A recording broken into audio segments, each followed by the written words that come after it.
एक बार क्या हुआ कि अकबर जो था ना, अकबर द ग्रेट अकबर, अकबर के दरबार में 9 रत्न रहा करते थे। 9 रत्न का मतलब नवरत्न, यानी कि 9 अलग अलग क्राइटेरिया के मंत्री, यानी कि 9 अलग अलग कलाओं में निपुण। ठीक, ऐसे 9 व्यक्ति जो अलग अलग आर्ट में निपुण हो, जो अलग अलग कला में निपुण हो। तो अकबर के दरबार में 9 रत्न रहा करते थे। उन 9 रत्नों में से एक रत्न हुआ करता था जिसका नाम था क्या, बताओ जल्दी, संगीतकार। तो संगीतकार था तानसेन। क्या था, तानसेन। तो अकबर के दरबार में 9 रत्नों में से एक रत्न हुआ करता था तानसेन। और तानसेन का ये बताया कि तानसेन इतना अच्छा संगीत बजाता था, इतनी अच्छी मल्हार बजाता था तानसेन, कि मतलब सारी चीज खिंची आ जाया करती थी। ऐसा बताया गया कि अकबर जब एग्जाम लेता था ना उसका, तो जो माला होती है, माला और माला के जो मोती होते हैं, तो माला को तोड़कर मोतियों को फर्श पे बिखेर देते थे। और जब तानसेन था ना, तानसेन का नाम था राम तनु पांडे। क्या था, राम तनु पांडे। तो जब तानसेन जी म्यूजिक बजाते थे ना, तो जितने भी मोती बिखरे हुए हैं ना, वो सारे इकट्ठे होकर माला में गल जाते ऑटोमेटिक। ऐसी मतलब ऐसी वाइब्रेशंस निकालते थे, ऐसी फ्रीक्वेंसी निकालते थे। सर ऐसा कैसे पॉसिबल है? बेटा ऐसा पॉसिबल है, और साइंस के टीचर ऐसा करा देंगे। ठीक है, ये साइंस के टीचर साउंड वाला चैप्टर पढ़ लेना, साउंड में फ्रीक्वेंसी पढ़ लेना, सारी चीजें याद आ जाएगी। डीजे भी तो करता है, जब डीजे हाई फ्रीक्वेंसी जारी करता है तो हमारे गेट, हमारी विंडोज क्या करती है, वाइब्रेट होने लगती है। तो वही चीजें है। तो ऐसा बताया कि तानसेन जी इतना गजब म्यूजिक बजाते थे, इतनी गजब मल्हार बजाते थे कि मतलब अकबर आनंद हो जाता। तो अकबर को जब मजा आ गया ना, मजा, तो अकबर ने कहा कि यार तेरे से बेहतरीन तो कोई है ही नहीं। ठीक है, तेरे से बेहतरीन कोई नहीं है। बोले नहीं सर आप गलत हो। बोले मैं गलत हूं? अरे भाई साहब पूरे इंडिया में तेरे जैसा संगीत कोई नहीं बजाता। तो तानसेन ने कहा नहीं सर, मैं तो कुछ भी नहीं हूं, मैं तो प्यादा हूं, प्यादा। ठीक है, हम प्यादे भी वजीरों में गिने जाने लगे, दर दर की ठोकरें खाने वाले फकीरों में गिने जाने लगे। बस सारी नहीं सुनाने का, अब आगे के लिए भी छोड़ते हैं। ठीक है, तो तानसेन ने कहा कि सर मैं कुछ भी नहीं बजाता, एक व्यक्ति और है, एक आदमी और है जो मेरे से भी अच्छा संगीत बजाता है। तो अकबर ने कहा भाई ऐसा हो सकता है कि कोई तेरे से अच्छा संगीत बजा सकता है? बोला ठीक है, और कौन? अब जी मेरे गुरुजी। तानसेन ने कहा कि मेरे गुरुजी, तानसेन के गुरुजी का नाम था हरिदास, आपने पढ़ा होगा। तो तानसेन ने कहा कि मेरे गुरुजी हरिदास जो है, उन्होंने मुझे म्यूजिक सिखाया और वो मेरे से भी बेहतरीन म्यूजिक बजाते हैं। तो अकबर ने कहा ठीक है, मैं अपना सौभाग्य प्राप्त करूंगा अगर हरिदास दरबार में आकर बजावे। तो तानसेन ने कहा कि सर महाशय, ठीक है, तानसेन ने कहा महाशय जो मेरे गुरुजी है वो दरबार में आकर नहीं गाने के। ठीक है, वो दरबार में गाते ही नहीं कभी भी। तो बोले फिर उनका संगीत सुनने के लिए क्या करना पड़ेगा? तो तानसेन ने कहा अगर आपको उनका संगीत सुनना ना, तो आपको उनके द्वार पर जाना होगा। बोला ठीक है भाई मैं रेडी हूं, चलो द्वार पे। तो द्वार पे चले गए। द्वार पे जाने के बाद कहा कि भाई गुरुजी को बुलाओ और संगीत शुरू करवाओ। तो तानसेन ने कहा कि गुरुजी ऐसे भी नहीं सुनाते, किसी के कहने से गुरुजी सुनाते ही नहीं, गुरुजी मध्य रात्रि को सुनाते हैं। ठीक है, जब उनका मन करेगा तब गुरुजी सुनाओगे, इससे अलग गुरुजी, ठीक है, गुरुजी बिल्कुल नहीं सुना सकते। तो अकबर ने कहा ठीक है भाई आ तो गया, लेकिन सुन का जम्मा। तो अकबर क्या करा, अकबर झोपड़ी के बाहर, जो हरिदास की झोपड़ी थी, हरिदास गुरुजी की झोपड़ी के बाहर बड़ी बड़ी घास थी, उन घास में छिपके बैठ जाता है। तो अकबर जब छिपके बैठता है तो गुरुजी का रात को मूड बनता है, और मूड बनने के बाद गुरुजी ने रात को उठाई मल्हार गजब तरीके की, बेहतरीन। उसके बाद में अकबर पूरी रात सुनता था बैठ के। ठीक है, पूरी रात अकबर ने घास में छिपकर, ठीक है, घास में छिपकर पूरी रात म्यूजिक सुना। और जब म्यूजिक सुना ना, तो अकबर ने समझा कि यार वाह गजब है। ठीक है, तू तो कुछ भी नहीं है इनके आगे, तेरे गुरु तेरे से सर्वश्रेष्ठ है। ठीक, ये बात। तब उसके बाद में अकबर ने कहा कि आप हरिदास गुरुजी को दरबार में लेकर आओ, और इनको भी 9 रत्नों में एक रत्न का दर्जा दिया जाएगा। ठीक है, इनको भी दरबार में लेकर आओ। तो तानसेन ने कहा कि गुरुजी दरबार में नहीं आया करते। ठीक है, यही तो फर्क है। ठीक, यही फर्क है। अकबर ने कहा कैसा फर्क है भाई? तो अकबर ने कहा कि तानसेन जैसा हरिदास जी बजाते हैं ना, तुम भी ऐसे ही बजाया करो।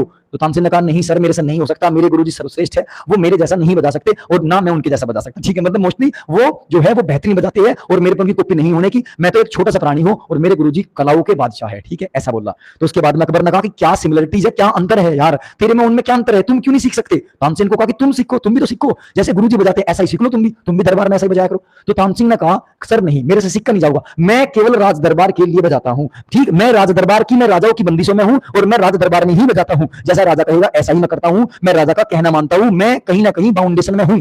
ठीक, और अगर हम गुरुजी की बात करें तो गुरुजी बिल्कुल मन से बजाते हैं, किसी की बाउंडेशन में नहीं है, किसी के राज दरबार में नहीं है, बिल्कुल फ्री होकर बजाते हैं और सर्वश्रेष्ठ बजाते हैं। आई समझ में बात? तो मेरा भी वही काम है, मैं भी हरिदास जी की तरह कमेंट बिल्कुल भी नहीं पढ़ता, ना लाइक डिसलाइक देखता, मैं अपनी धुन में सवार होता हूं, इसलिए मैं कमेंट नहीं पढ़ता, और इसीलिए हम लोग अच्छा। एक बार क्या हुआ कि अकबर जो था ना, अकबर द ग्रेट अकबर, अकबर के दरबार में 9 रत्न रहा करते थे। 9 रत्न का मतलब नवरत्न, यानी कि 9 अलग अलग क्राइटेरिया के मंत्री, यानी कि 9 अलग अलग कलाओं में निपुण। ठीक, ऐसे 9 व्यक्ति जो अलग अलग आर्ट में निपुण हो, जो अलग अलग कला में निपुण हो। तो अकबर के दरबार में 9 रत्न रहा करते थे।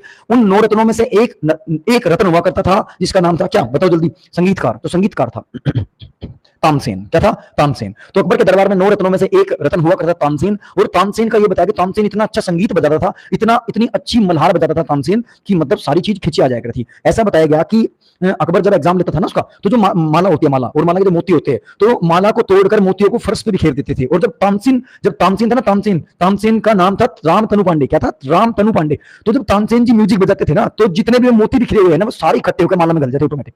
ऐसी मतलब ऐसी वाइब्रेशंस निकालते थे, ऐसी फ्रीक्वेंसी निकालते थे। सर ऐसा कैसे पॉसिबल है? बेटा ऐसा पॉसिबल है और साइंस के टीचर ऐसा करा देंगे, ठीक है? ये साइंस के टीचर साउंड वाला चैप्टर पढ़ लेना, साउंड में फ्रीक्वेंसी पढ़ लेना, सारी चीजें याद आ जाएगी। डीजे भी तो करता है, जब डीजे हाई फ्रीक्वेंसी जारी करता है तो हमारे गेट, हमारी विंडोज क्या करती है? वाइब्रेट होने लगती है। तो वही चीजें है। तो ऐसे बताया कि तानसेन जी इतना गजब म्यूजिक बजाते थे, इतनी गजब मल्हार बजाते थे कि मतलब अकबर आनंद हो जाता। तो अकबर को जब मजा आ गया ना, मजा, तो अकबर ने कहा कि यार तेरे से बेहतरीन तो कोई है ही नहीं, ठीक है? तेरे से बेहतरीन कोई नहीं है। बोले नहीं सर आप गलत हो। बोले मैं गलत हूं?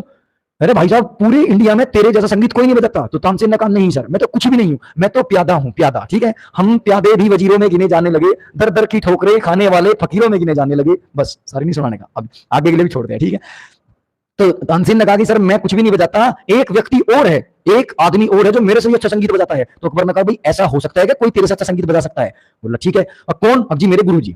तानसेन ने कहा कि मेरे गुरुजी, तानसेन के गुरुजी का नाम था हरिदास, आपने पढ़ा होगा। तो तानसेन ने कहा कि मेरे गुरुजी हरिदास जो है उन्होंने मुझे म्यूजिक सिखाया और वो मेरे से भी बेहतरीन म्यूजिक बजाते हैं। तो अकबर ने कहा ठीक है मैं अपना सौभाग्य प्राप्त करूंगा अगर हरिदास दरबार में आकर बजावे। तो तानसेन ने कहा कि सर महाशय, ठीक है? तानसेन ने कहा महाशय जो मेरे गुरुजी है वो दरबार में आकर नहीं गाने के, ठीक है? वो दरबार में गाते ही नहीं कभी भी। तो बोले फिर उनका संगीत सुनने के लिए क्या करना पड़ेगा? तो तानसेन ने कहा अगर आपको उनका संगीत सुनना ना तो आपको उनके द्वार पर जाना होगा। बोला ठीक है भाई मैं रेडी हूं, चलो द्वार पे। तो द्वार पे चले गए। द्वार पे जाने के बाद कहा कि भाई गुरुजी को बुलाओ और संगीत शुरू करवाओ। तो तानसेन ने कहा कि गुरुजी ऐसे भी नहीं सुनाते, किसी के कहने से गुरुजी सुनाते ही नहीं, गुरुजी मध्य रात्रि को सुनाते हैं, ठीक है? जब उनका मन करेगा तब गुरुजी सुनाओगे, इससे अलग गुरुजी, ठीक है, गुरुजी बिल्कुल नहीं सुना सकते। तो अकबर ने कहा ठीक है भाई आ तो गया लेकिन सुन का जम्मा। तो अकबर क्या करा? अकबर झोपड़ी के बाहर, जो हरिदास की झोपड़ी थी, हरिदास गुरुजी की झोपड़ी के बाहर बड़ी बड़ी घास थी, उन घास में छिपके बैठ जाता है। तो अकबर जब छिपके बैठता है तो गुरुजी का रात को मूड बनता है और मूड बनने के बाद गुरुजी ने रात को उठाई मल्हार गजब तरीके की बेहतरीन। उसके बाद में अकबर पूरी रात सुनता था बैठ के, ठीक है? पूरी रात अकबर ने घास में छिपकर, ठीक है, घास में छिपकर पूरी रात म्यूजिक सुना। और जब म्यूजिक सुना ना तो अकबर ने समझा कि यार वाह गजब है, ठीक है? तू तो कुछ भी नहीं है इनके आगे, तेरे गुरु तेरे से सर्वश्रेष्ठ है, ठीक? ये बात।